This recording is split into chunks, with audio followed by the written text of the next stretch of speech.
کلکتہ میدان کے north east میں واقع عظیم الشان مینار سر ڈیوڈ آکٹر لونی کی یاد میں 1828 عیسوی میں تعمیر کیا گیا ہے۔ آکٹر لونی کی پیدائش 12 فروری 1758 عیسوی کو بوسٹن میں ہوئی تھی۔ نسلی اعتبار سے یہ اسکاچی تھے۔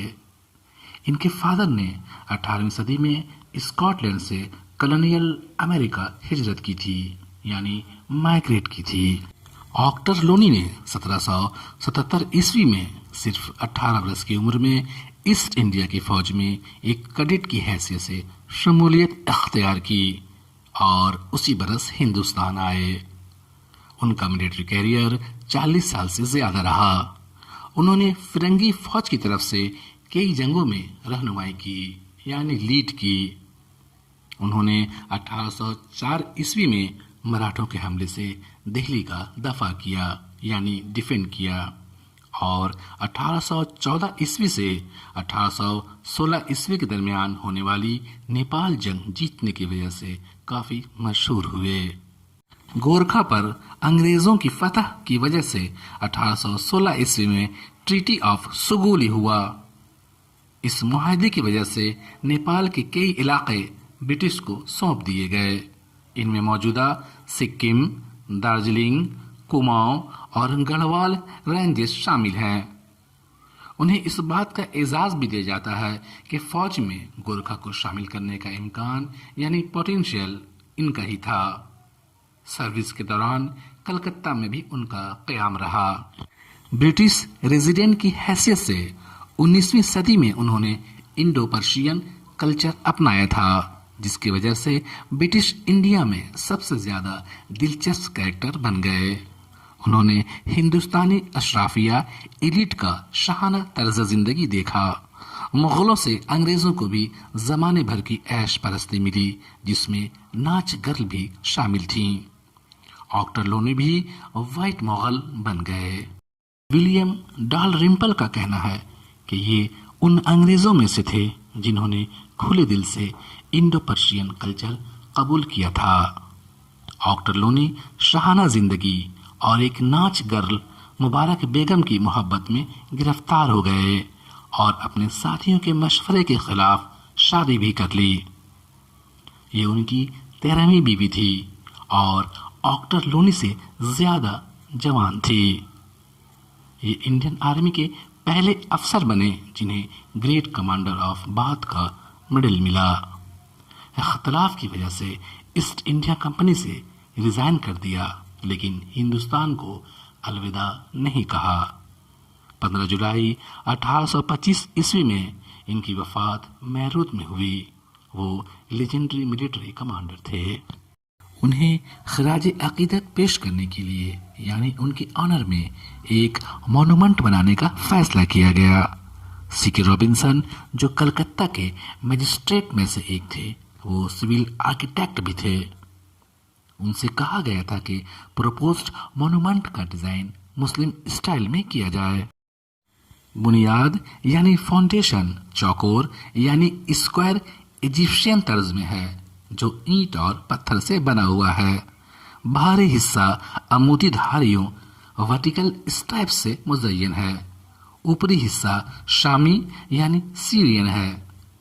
اختتام میں 2 گیلری ہے، جبکہ سرے پر ترکی طرز کا گنبد یعنی ڈوم دھات کا بنا ہوا ہے۔ ایک انگریز مصنف نے تو اسے اذان گاہ لکھ دیا ہے۔ اس مینار کے تعلق سے کئی باتیں دلچسپ ہیں۔ HEA کاٹن لکھتے ہیں کہ کہا جاتا ہے کہ مینار کی تکمیل یعنی کمپلیٹ ہونے سے ذرا پہلے دوسری بالکونی کے 3 فٹ اوپر چھڑ پر اور زمین سے 145 فٹ کی اونچائی پر ایک ڈنر پارٹی دی گئی تھی۔ گول گھیرے میں سیٹیں بچھائی گئی تھیں اور سیکیورٹی کے لیے عارضی طور پر ایک جنگلہ یعنی ریلنگ لگایا گیا تھا۔ یہ یونیک اینڈ ہلیریس فنکشن تھا جو رات کے 9 بجے تک جاری رہا۔ ڈبلو کے فرمنگر کے مطابق یہ مینار عوامی اور سرکاری عطیات یعنی ڈونیشن سے بنایا گیا ہے۔ چندہ کے لیے ایک سبسکرپشن کمیٹی بنائی گئی تھی۔ ٹریزرر کلکتہ کی ایک مالدار فرم کو بنایا گیا تھا۔ 40,000 کا چندہ شہری، فوجی اور کاروباریوں نے دیا تھا۔ ابھی کنسٹرکشن کا کام تھوڑا ہی آگے بڑھا تھا کہ فرم دیوالیہ ہو گیا تو 27,000 کی رقم ڈوب گئی۔ ایک شخص نے پلیٹ فارم اور جنگلے کو چھوڑ کر 33,000 میں اسے بنانے کی ذمہ داری لی۔ پھر نئے سرے سے چندہ لیا گیا، 10,000 جمع ہو گیا۔ کلکتہ کے کسی دوسرے مالدار فرم کو ٹریزرر بنایا گیا، یہ فرم بھی فیل ہو گیا۔ کنٹریکٹر جے پی پارکر کو جب دونوں ہاؤس سے ڈویڈینڈز ملنے کی منظوری مل گئی تو وہ اس کی تعمیر کے لیے رضامند ہو گئے۔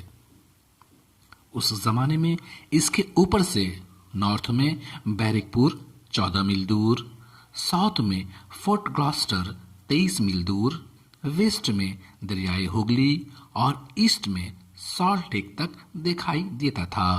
یہ مینار 157 فٹ اونچا ہے۔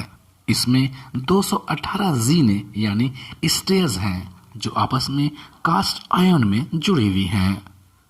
اس مینار کے سہارے کے لیے زمین کے 8 فٹ اندر سال لکڑی کے 82 ٹکڑے 10 انچ موٹے اور 20 فٹ لمبے گاڑے گئے ہیں۔ اس زمانے میں اس کی تعمیر پر کل خرچ 35,000 روپے آیا تھا۔ کل ملا کر یہ قدیم یونانی طرز یعنی گریک اسٹائل میں ہے۔ یونائٹڈ فرنٹ گورنمنٹ نے 9 اگست 1969 عیسوی کو اس کا نام بدل کر شہید مینار کر دیا تھا۔ شہید مینار کے اطراف کا استعمال ان دنوں سیاسی بازیگر خوب کرتے ہیں۔ گاہے گاہے مذہبی جلسے بھی منعقد ہوتے رہتے ہیں۔ اتوار اور دیگر چھٹی کے دنوں میں یہاں کی رونق دیکھتے ہی بنتی ہے۔ بندرباز، کرتب ساز، دوا فروش، مصور، جوتشی، خانچہ فروش، الغرض یہاں میلہ کا سما ہوتا ہے۔ کبھی شہید مینار سے تصویر اتارنے کی اجازت تھی۔ پرانی تصویروں سے یہ پتہ چلتا ہے کہ اس کے سامنے 4 طرفہ راستہ تھا۔ کوئی بھی شخص شہید مینار پر چڑھنے کے لیے assistant commissioner of police headquarter force Lal Bazar کو درخواست لکھ کر پرمیشن حاصل کر سکتا ہے۔